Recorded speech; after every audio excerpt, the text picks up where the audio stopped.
गुप्त नवरात्रि का समय अत्यंत रहस्यमय और फलदायी माना गया है। इन नवरात्रों में मां दुर्गा के 10 महाविद्या स्वरूपों की विशेष आराधना की जाती है। ये नवरात्रि विशेष रूप से गुप्त साधना, तांत्रिक उपासना और आत्मिक शक्ति जागरण के लिए जानी जाती है। शास्त्रों के अनुसार गुप्त नवरात्रि के प्रथम दिन मां काली की पूजा का विशेष विधान है।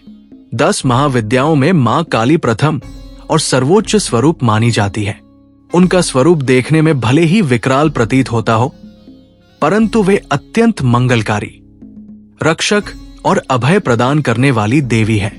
मां काली का ये रूप अधर्म, असुरता और नकारात्मक शक्तियों के सहार के लिए प्रकट हुआ है। जो साधक या भक्त गुप्त नवरात्रि में सच्चे मन से मां काली की आराधना करता है, उस पर आसुरी, तांत्रिक या नकारात्मक शक्तियों का प्रभाव नहीं पड़ता। मां काली की कृपा से भक्त को यश, विजय, तेज, आत्मबल और निर्भयता की प्राप्ति होती है तथा जीवन की समस्त बाधाएं नष्ट हो जाती है। चूंकि मां काली ने चंड और मुंड नामक असुरों का संहार किया था, इसलिए उन्हें चामुंडा भी कहा जाता है। वे अपने गले में मुंडमाला धारण करती है।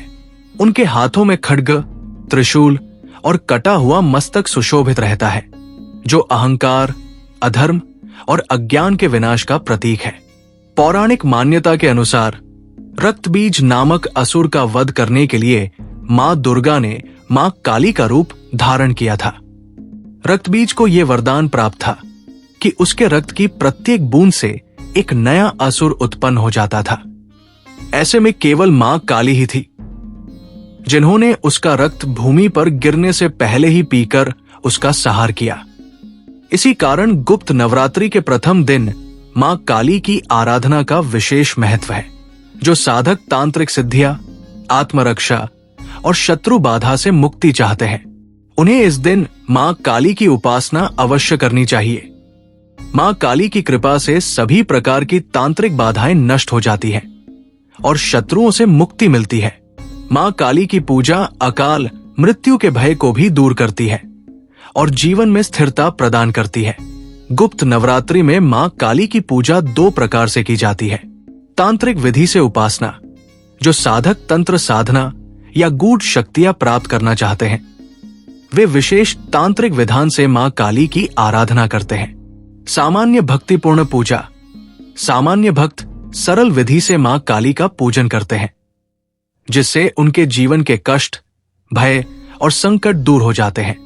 पौराणिक कथा के अनुसार एक बार दारुक नामक राक्षस ने ब्रह्मा जी की घोर तपस्या करके उनसे ऐसा वरदान प्राप्त कर लिया कि उसका वध केवल एक स्त्री ही कर सकती थी। वरदान पाकर उसने देवताओं और ब्राह्मणों पर अत्याचार शुरू कर दिए और स्वर्गलोक पर अधिकार कर लिया। पीड़ित देवता भगवान विष्णु और ब्रह्मा जी के पास पहुंचे। ब्रह्मा जी ने देवताओं को बताया कि दारुक का संहार केवल देवी शक्ति ही कर सकती है। तब सभी देवता भगवान शिव के पास गए और उनसे सहायता की प्रार्थना की। भगवान शिव ने माता पार्वती की ओर देखा। माता पार्वती मुस्कुराई और अपना एक दिव्य अंश भगवान शिव में प्रवाहित कर दिया। शिव के कंठ में स्थित विष से उस अंश ने भयंकर रूप धारण किया। तभी भगवान शिव ने अपना तीसरा नेत्र खोला और उस नेत्र से विकराल रूप वाली मां काली प्रकट हुई। मां काली के ललाट पर तीसरा नेत्र और चंद्र रेखा सुशोभित थी। उनका स्वरूप इतना भयंकर था कि देवता और सिद्धगण भी भयभीत होकर दूर हट गए। मां काली ने दारुक और उसकी पूरी सेना से भयंकर युद्ध किया और सभी का संहार कर दिया। परंतु युद्ध के बाद भी उनका क्रोध शांत नहीं हुआ। उनके उग्र क्रोध से संपूर्ण सृष्टि कांपने लगी। तब भगवान शिव ने एक नन्हे बालक का रूप धारण किया और श्मशान में लेटकर रोने लगे। मां काली का ध्यान उस बालक पर गया। उनका हृदय करुणा से भर गया। उन्होंने बालक को अपने गले से लगाया और उसे स्तनपान कराया। जैसे ही बालक रूपी भगवान शिव मां काली की गोद में आए, मां का क्रोध शांत हो गया और सृष्टि पुनः संतुलन में आ गई। कथा सागर में आज की इस दिव्य कथा को सुनने के लिए आपका हृदय से धन्यवाद। अगर आपको यह कथा पसंद आई हो तो इसे लाइक करें, शेयर करें और ऐसी ही पौराणिक व आध्यात्मिक कथाओं के लिए चैनल कथा सागर को सब्सक्राइब करना न भूलें। मां काली आप सभी पर अपनी कृपा बनाए रखें। जय माता दी।